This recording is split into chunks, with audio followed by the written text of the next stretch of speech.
Assalamualaikum warahmatullahi taala wabarakatuh. Hari ini saya akan menerangkan tentang sedikit literasi bahasa. Okey, saya nak tanyalah, awak semua tahu tak apa itu literasi bahasa? Apa itu literasi bahasa? Tak tahu. Ni saya nak cakap ni. Literasi bahasa ni ialah gabungan kemahiran berbahasa yang menggabungkan kemahiran berfikir, membaca, menulis dan bertutur. Dan nampak kan apa tu kemahiran literasi bahasa? Jadi, hari ini saya tak akan tekankan semua. Saya akan tekankan salah satu daripada literasi bahasa yang sangat penting. Nak tahu tak apa dia? Nak tahu tak? Nak tahu tak? Nak tahu tak? Pastilah nak kan? Literasi menulis.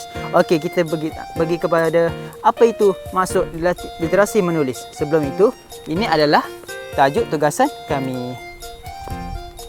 Dah tahu kan apa tajuk tugasan kami? Jadi saya akan terangkan apa itu literasi menulis.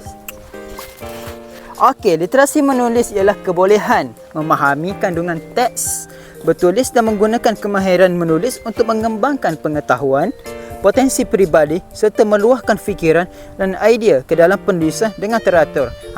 Tahu tak? Bila kita menulis ni, secara tak langsung kita akan berfikir. Jadi bila kita berfikir ni ya rakan-rakan, kita akan mesti ada perasaan yang kita nak luahkan perasaan tu, luahkan pemikiran itu, iaitu menulis.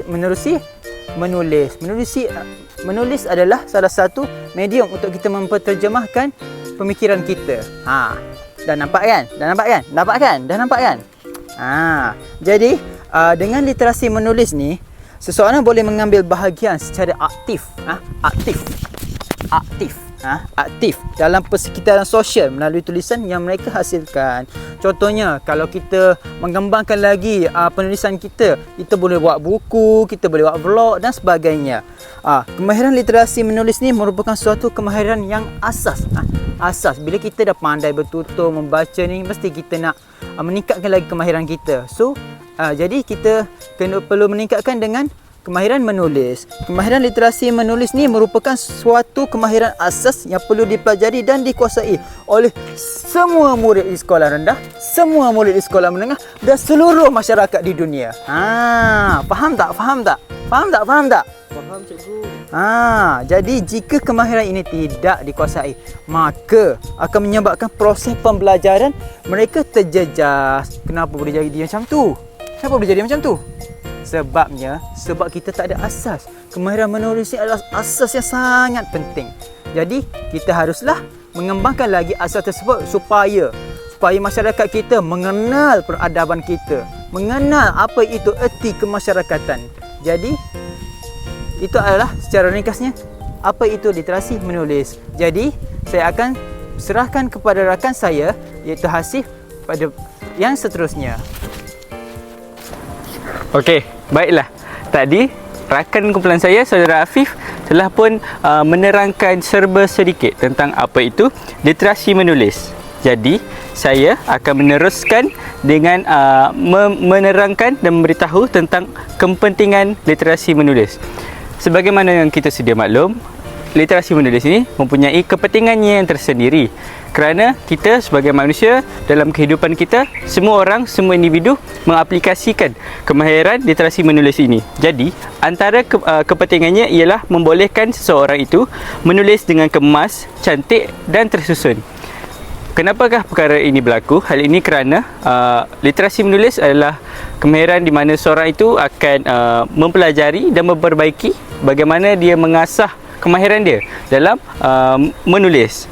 Kemudian kepentingan seterusnya ialah seseorang itu akan dapat mempelajari cara dan teknik penulisan yang betul. Selain itu, seseorang itu juga akan dapat memahami apa yang ditulis oleh mereka dan seorang itu akan dapat membaca apa yang ditulis. Jadi, secara keseluruhannya, literasi menulis ni amatlah penting kerana kepentingan-kepentingan yang telah saya nyatakan tadi adalah kepentingan dan perkara yang kita lakukan dalam kehidupan kita seharian. Tanpa kemahiran literasi menulis ini, seseorang itu mungkin tidak tahu bagaimana untuk menulis dengan cara yang betul. Mungkin penulisannya itu hanyalah penulisan yang cakar ayam. Penulisan cakar ayam ini boleh juga terjadi kerana tiada kemahiran literasi menulis. Seperti mana yang saya katakan tadi, literasi menulis itu membantu dalam mengemaskan dan menyusun cara penulisan kita. Jadi, kemahiran ini amatlah penting untuk dikuasai oleh semua individu. Lebih-lebih lagi, kita sebagai seorang guru, kita akan mendidik anak-anak muda, anak-anak kecil yang berada di sekolah. Jadi penekanan yang serius, penekanan yang baik perlulah kita berikan kepada mereka, kerana jika kita tidak melentur buluh dari rebungnya, maka bagaimanakah pelajar itu akan dapat menguasai kemahiran literasi menulis jika mereka tidak mempunyai kebaikan asas literasi menulis yang betul ketika di bangku sekolah rendah, maka ianya akan memberi kesan kepada mereka setelah memasuki fasa sekolah menengah. Contohnya, kita dapat lihat masih ada pelajar-pelajar yang telah pun masuk ke sekolah menengah, iaitu di tingkatan 1 yang masih tidak mampu menghasilkan penulisan dengan tulisan yang kemas, dan juga mungkin mereka sendiri tidak tahu bagaimana untuk menulis dengan betul. Hal ini terbukti bagi menyokong pernyataan saya tadi, kenapa jika guru itu tidak mendidik anak-anak di sekolah rendah dengan betul dalam kemahiran ini, akan memberi kesan yang buruk di masa yang akan datang. Jadi seterusnya saya akan berikan kepada rakan saya, iaitu saudara Rafiq, untuk menerangkan tentang peringkat-peringkat menulis. Seterusnya, kita akan masuk kepada peringkat-peringkat kemahiran menulis. Di sini terdapat 3 peringkat dalam kemahiran menulis. Yang pertama iaitu pra-menulis, yang kedua iaitu mekanis, dan yang ketiga iaitu pelahiran. Yang pertama iaitu pra-menulis. Apakah itu pra-menulis? Pra-menulis merupakan satu peringkat pertama ataupun peringkat persediaan sebelum murid dapat menulis dengan kemas. Contohnya, dalam peringkat pra-menulis, murid-murid guru melatih murid-murid dengan latihan otot tangan dan jari serta koordinasi tangan dan mata diberikan kepada murid. Contohnya, aktiviti yang boleh dilakukan oleh guru iaitu menulis dari kanan ke kiri, latihan mewarnakan dari kiri ke kanan, dan yang terakhir, guru boleh membuat aktiviti menyambung titik kepada murid-murid. Yang kedua, kita akan masuk kepada mekanis, iaitu selepas pra-menulis, mereka dilatih membentuk lambang-lambang tulisan. Okey, pada peringkat ini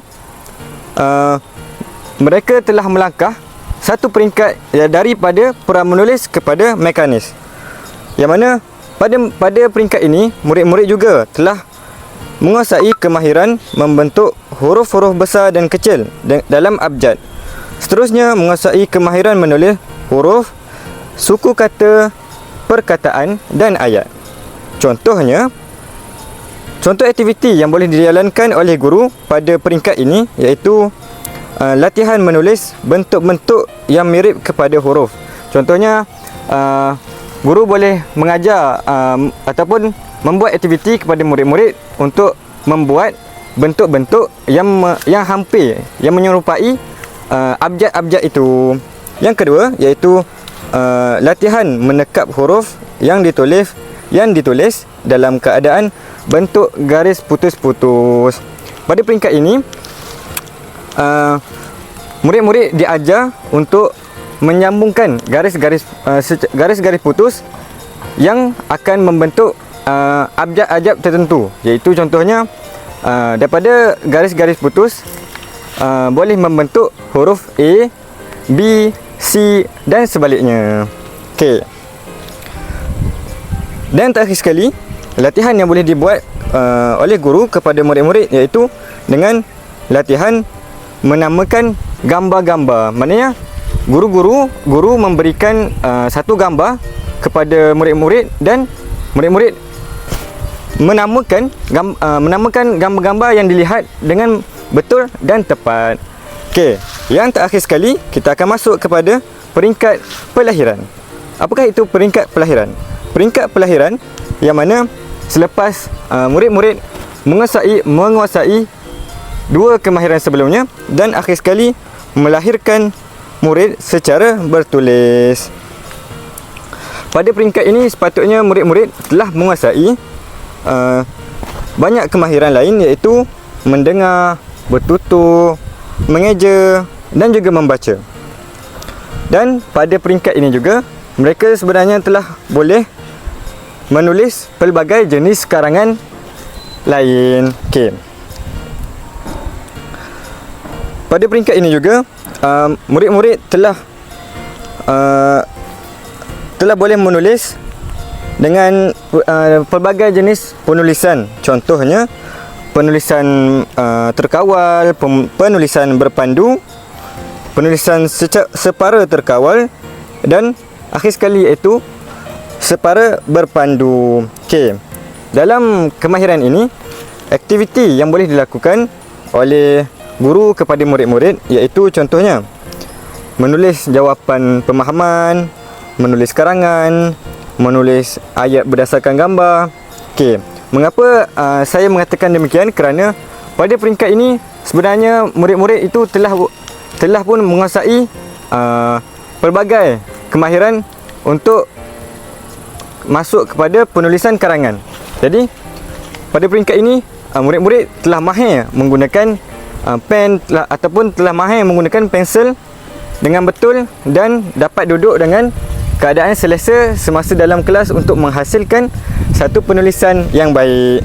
Okey, jadi itulah 3 peringkat yang saya berikan dalam peringkat kemahiran menulis. Baiklah, seterusnya kita akan teruskan dengan melihat video ini. Huruf apa? O. Huruf? O. Okey, kawan-kawan, tunjuk kat kawan-kawan. Pegang, tarik. Okey. O. Okey, bentuk huruf O ni macam mana? Tulis di udara. Paling senang, betul? O tu bunyi macam mana? O, bentuknya begini. Bunyinya? O. Adam. Carilah huruf O yang ada dalam tikar ni, boleh tak? Okey, berkali main kat cikgu. Okey, huruf O. Sekarang pusing kat kawan-kawan. Kawan-kawan, dia berdiri atas huruf apa? O. Huruf O. Okey, sekarang Adam Hafiz kena lompat banyak kali sampai ingat. Okey, huruf apa? O. Adam Hafiz kuat-kuatlah, huruf apa? O. Okey, huruf O. Okey, bagus. Duduk tempat Adam Hafiz balik. Pakai jangan bagi koyak kad sebab ada kawan yang nak guna lagi kad tu nanti. Okey, sekarang Rania. Bangun. Rania nak pakai huruf apa? Bangun pilih. Okey, meh, makcik tolong. Pakai. Rania, ni huruf apa Rania? Huruf? Okey kawan-kawan. Hasif juga tak dengar suara Hasif. Hasif ni huruf apa? Huruf U. Kalau nak tulis huruf U, nak kena tulis macam mana? Okey, tulis di udara Rania. U macam mana? Okey, U mesti ada ni. Boleh? Boleh? Ada palang di tepi. Boleh? Okey, U. U. Okey Rania, Rania pilih atas tikar ni mana huruf U. Okey, betul ke kawan-kawan? Hasik, betul tak tu? Betul tak? Okey, cuba keluar sikit pada tikar. Cikgu nak tengok. Betul tak betul? Okey, bagus. Betul. Diri semula dan lompat sekuat hati. Okey. Dia lompat atas huruf apa? U. Iman, huruf apa Iman? U. Huruf? Okey, setelah kita melihat video sebentar tadi, di dalam video tersebut guru dalam kelas tu menggunakan kaedah penulisan mekanis untuk mengajarkan murid-murid mereka. Okey. Jadi, apakah itu penulisan mekanis? Di sini saya akan memberikan maksud terlebih dahulu apakah itu penulisan mekanis. Menurut Siti Hajar Abdul Aziz 2009, beliau menyatakan bahawa kemahiran menulis mekanis merupakan kemahiran untuk membolehkan murid membentuk lambang-lambang dan seterusnya menulis perkataan dengan jelas, tepat dan kemas. Okey. Seterusnya, apakah tujuan penguasaan kemahiran penulisan mekanis kepada murid-murid? Yang pertama, iaitu bertujuan untuk memberikan latihan dan pengalaman asas yang diperlukan kepada murid-murid. Hal ini dapat membantu murid menguasai kemahiran menulis yang selanjutnya. Yang kedua, berdasarkan video tadi, tujuan penulisan mekanis ni adalah untuk membolehkan murid menguasai kemahiran membentuk huruf besar dan huruf kecil bagi setiap abjad dengan cara dan teknik menulis huruf yang betul. Jadi jika kita lihat dalam video sebentar tadi, guru mengajarkan murid-murid teknik menyebut ataupun membentuk huruf abjad vokal, iaitu A, E, I dan O, U. Okay. Bagi kemahiran menulis secara mekanis perlu dikuasai pada peringkat awal agar kanak-kanak dapat menghasilkan tulisan yang kemas dan mudah untuk dibaca. Kemahiran ini melibatkan pergerakan anggota fizikal, iaitu contohnya seperti jari jemari, saraf tangan yang diselaraskan dengan penglihatan mata. Dan pembelajaran ini dimulakan setelah murid-murid melalui latihan kemahiran pra-menulis. Seperti mana yang kita tahu, iaitu sebelum masuk kepada penulisan mekanis, murid-murid akan menghadapi peringkat pra-menulis. Okey, itu sahaja daripada saya. Seterusnya saya akan serahkan kepada rakan saya, iaitu Khairul Afif. Okey, terima kasih saudara Rafiq. Jadi bagi saya pula, setelah melihat daripada video tadi, guru tersebut menjalankan aktiviti menyebut huruf vokal yang kita tahu ia adalah aktiviti bagi penulisan mekanis. Jadi daripada minit 1 minit 48 saat hingga 3 minit 53 saat tadi, kita dapat melihat bahawa guru itu mengajar murid untuk mengenal huruf vokal. Jadi apa kepentingan yang kita boleh dapat daripada aktiviti ini? Aktiviti ini dapat menyebabkan murid dapat mengenal huruf vokal, iaitu A, E, I, O, U yang telah disebutkan oleh Rafiq tadi. Selain itu, ia juga dapat mengajar mereka untuk menyebut huruf vokal dengan tepat. Jadi berdasarkan video-video tersebut, apabila murid-murid sudah mengenal huruf vokal ini, jadi ia menyebabkan berlakunya anjakan dalam pemikiran mereka untuk menjadi lebih baik dalam penulisan. Jadi apa kebaikan lain? Kebaikan lain, ia memudahkan pelajar mengeja. Jadi apabila menjalankan aktiviti ini, murid-murid akan mudah untuk mengeja huruf-huruf yang mereka sebut tadi, seperti A, E, I, O, U tadilah.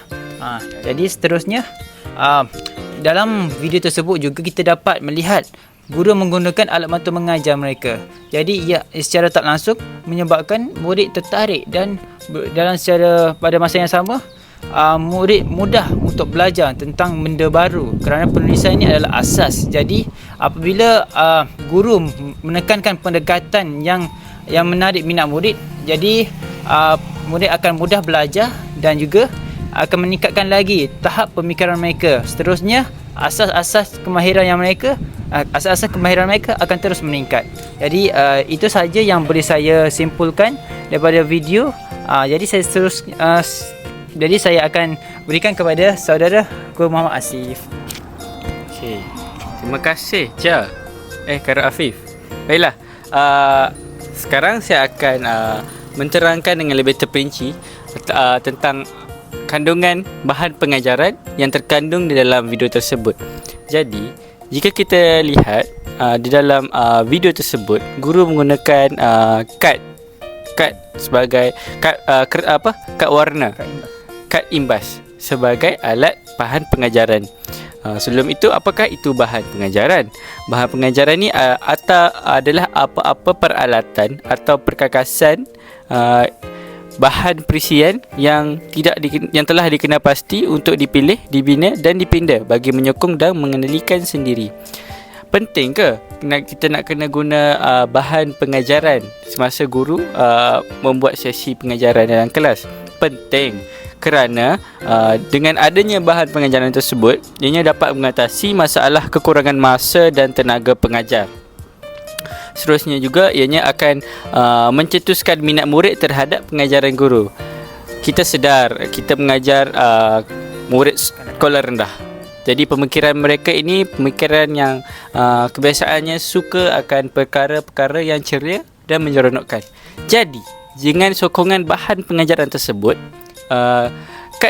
kad imbas itu akan menarik minat murid, kerana murid akan tertarik dengan warna, dan kad imbas tersebut mempunyai ukuran saiz yang agak besar. Jadi murid senang untuk nampak. Okey, itu. Kemudian kepentingan lain ianya mengatasi batasan ruang waktu panca indera pelajar, iaitu akan membawa masuk situasi sebenar ke dalam bilik belajar melalui tayangan video dan sebagainya. Jadi dengan adanya bahan bantu mengajar ini, murid-murid akan lebih mudah untuk mendapat pengisian maklumat pengajaran yang hendak disampaikan oleh guru itu sendiri.